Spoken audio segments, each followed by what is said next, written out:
नमस्कार। जिस देश में एक जमाने में सूरज नहीं छुपता था, यानी कि उसकी एम्पायर में सन नेवर सेट, आज सूरज पता नहीं कहां गायब हो गया है और सेकेंड वर्ल्ड वॉर के बाद से अपनी अब तक की सबसे खराब क्राइसिस में फंसा है ये कंट्री।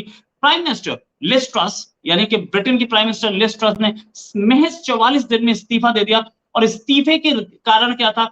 एक बड़ा रीजन यूक्रेन वॉर, जिसकी वजह से इकोनॉमी नहीं संभल रही थी, जिसकी वजह से श्रीलंका में इतनी खराब सिचुएशन आई। इस समय इंटरनेशनल सिचुएशन ये है कि यूक्रेन वॉर हर चीज के पीछे है।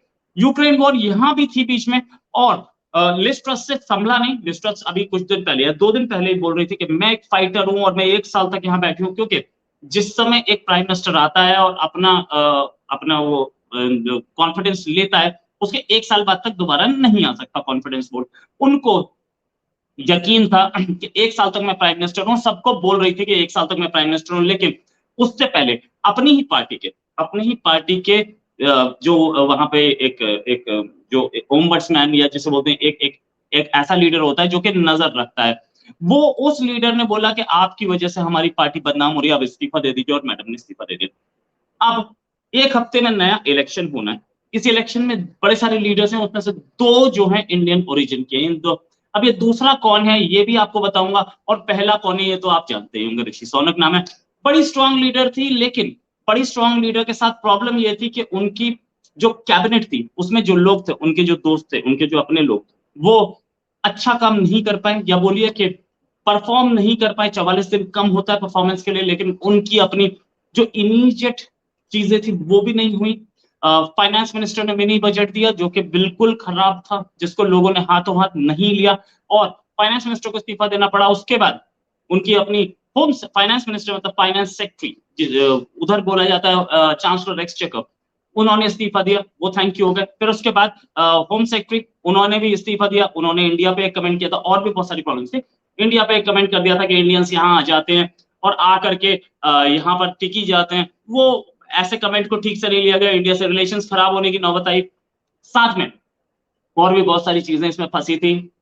हालांकि वो होम सेक्रेटरी इंडियन ओरिजिन की, लेकिन उनको भी इस्तीफा देना पड़ा, और उसके 1 दिन के अंदर इन्हें भी इस्तीफा देना पड़ा। खैर एनीवेज, ग्लोबल इंस्टेबिलिटी है ही, और अब इस ग्लोबल इंस्टेबिलिटी की शिकार बनी लिज ट्रस। अब बताता हूँ उनके टॉप कंटेंडर्स कौन है अगली अगली कैबिनेट के लिए, और ये इंडिया के लिए इतना महत्वपूर्ण क्यों है कि इंडिया के बड़े अच्छे रिलेशन है हमारे फॉर्मर कॉलोनियल मास्टर में। अब नहीं बोलूंगा उनको, क्योंकि वो हमसे नीचे हैं इकोनॉमी में, और हथियारों में भी हमसे नीचे, हम पावर में भी हमसे नीचे। लेकिन हाँ, ये बात जरूर है कि हमसे छोटी इकोनॉमी होते हुए हमने उनको, हमारी फॉरेन मिनिस्ट्री ने, हमारी एक्सटर्नल अफेयर्स मिनिस्ट्री ने जो उनको अभी हाल में जवाब दिया था, वो देखने वाला जवाब था। फ्री ट्रेड का जो एग्रीमेंट दोनों कंट्रीज के बीच में है, अभी तक हो नहीं पाया। उम्मीद थी हो जाएगा, लेकिन इस तरीके की इंस्टेबिलिटी से अब हमारा फ्री ट्रेड एग्रीमेंट रुका है। लेकिन हमारा फ्री ट्रेड एग्रीमेंट बाकी बहुत सारे कंट्रीज से हो रहा है, इनसे भी हो जाएगा। हमारी हमारी एक्सटर्नल अफेयर्स मिनिस्ट्री ने यही बोला था कि भैया हमने तुमसे ट्रेड करने की जरूरत नहीं है, आपकी मजबूरी है, आप समझिए, आप अपने से बड़ी इकोनॉमी से डील कर रहे हैं। वो उस व्हाइट मैन सुप्रीमेसी से बाहर निकलिए, और इस सुप्रीमेसी से तो बाहर निकलिए कि आप हमारे कॉलोनियल मास्टर थे, ठीक है। अब उसको 75 साल हो गए, और अब हम आपसे बड़ी इकोनॉमी है और आपसे ज्यादा पावरफुल है। क्या anyways, top contender former prime minister Boris Johnson. Boris Johnson को वापस लाने की बात चल रही है, हाँ चल रही है, लेकिन बोरिस जॉनसन वापस आ पाएंगे कि नहीं, डोंट नो। बोरिस जॉनसन चाहते हैं वो वापस आ जाए, उनकी उनकी क्या 45 दिन में उनकी कोई पॉपुलैरिटी वापस आ गई, we don't know. Boris Johnson ही वो थे जिन्होंने लिज ट्रस को सिर पे चढ़ाया था। सिर पे चढ़ाया मतलब खबरों में, सुर्खियों में, उनको फॉरेन सेक्रेटरी बनाया था, सुर्खियों में आई थी, और सडनली बढ़ती चली गई। एक सक्सेसर चूज करना अगले हफ्ते में ही होना है, अगले हफ्ते में एक सक्सेसर चूज होना है। जो भी आदमी बैलेट पेपर पे आएगा, मतलब इलेक्शन में जिसका नाम आएगा, उसके पीछे 100 एमपी होने चाहिए, उसके साथ 100 एमपी खड़े होने चाहिए। 100, और नॉमिनेशन 2 PM, दो शाम को, दोपहर में 2 बजे, मंडे मंडे दोपहर 2 बजे, यानी कि अब 1-2 दिन का ही टाइम है, बंद हो जाएंगे। उससे पहले नॉमिनेशन, ऑनलाइन वोटिंग होगी, कंजर्वेटिव पार्टी के लोग वोटिंग करेंगे, और साथ में फ्राइडे तक, यानी कि एक हफ्ते में ये वोटिंग कंप्लीट होनी है, और एक नया नाम सामने आना है। दूसरी पार्टीज, अदर पार्टीज, उन सब ने ये बोला कि भैया इलेक्शन कराओ, बहुत हो गया, आपकी जो कंजर्वेटिव पार्टी है वो फेल हो चुकी है, वो कुछ भी दिखा, हमें परफॉर्म नहीं कर, परफॉर्म हमें करना दिखा नहीं पाई, हमें ये नहीं दिखा पाई कि परफॉर्मेंस हमने किया है, ये नहीं दिखा पाई कि हम क्या करें। कंजर्वेटिव पार्टी यूजलेस पार्टी निकली और अब कंट्री को बहुत गंदी क्राइसिस में उसने हमें धकेल दिया। तो इसलिए एक इलेक्शन जल्दी से, और दूसरी पार्टी भी इलेक्शन मांग रही है, लेकिन कंजर्वेटिव पार्टी इलेक्शन नहीं मांग रही, क्योंकि इलेक्शन अभी 2019 में हुए थे, ये 2024-25 के आसपास होने चाहिए। जो इलेक्शंस हुए थे उसमें अभी 1-2 साल बचे हैं, और इलेक्शंस में जो 1-2 साल बचे हैं उसके हिसाब से ये पार्टी अगर आज इलेक्शन करा देती है तो ये पार्टी ही वापस नहीं आ पाएगी। इसमें ऋषि सोनक का और बाकियों का चांस खत्म हो जाता है। तो ऋषि सोनक और बाकी जितने भी हैं सारे के सारे ये चाहेंगे कि नहीं, हम प्राइम मिनिस्टर, क्योंकि एक एक जिसे बोलते हैं कि ये बोला गया था कि जब इंडिपेंडेंस हम इंडिया को दे रहे थे ये लोग ब्रिटिश, तो ये बोल रहे थे कि यहाँ पे सारे पॉलिटिशियन जो है वो गद्दी के भूखे हैं, कुर्सी के भूखे हैं। ये कुर्सी के भूखे पॉलिटिशियंस अब लंदन में, यूके में दिखने शुरू हो गए। सिर्फ सबको कुर्सी चाहिए और कोई आदमी काम नहीं करना चाहता कंट्री के लिए। किसी को कंट्री के लिए भला करना है, बुरा करना है, ये नहीं पता है। सबको ये पता है मेरा भला कैसे होगा, मैं प्राइम मिनिस्टर कैसे बनूं।